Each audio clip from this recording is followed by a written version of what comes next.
In this video, I will show you 3 ways to lock your Fifth Third debit card. So the first method is to do it through the app. So open the Fifth Third mobile app and log in, and then go and tap on cards from the dashboard. There, select the debit card you want to lock and toggle the lock card switch to on or off in order to unlock it.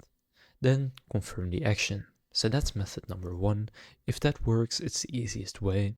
Then method 2 is to lock or unlock the card online, so through the Fifth Third website.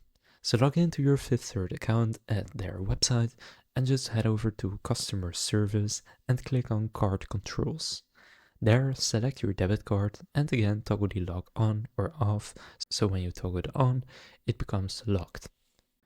Then the third and final method is to call the Fifth Third customer service. So I have a phone number here that is their customer service phone number for 24/7 support right now. So you can try this one, or you can just search for it yourself because they may change this in the future.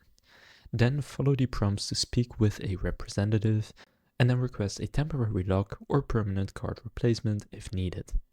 So that's 3 methods to lock your Fifth Third debit card. If this video was helpful, please consider leaving a like and subscribing to my channel. With that being said, I will see you in the next video.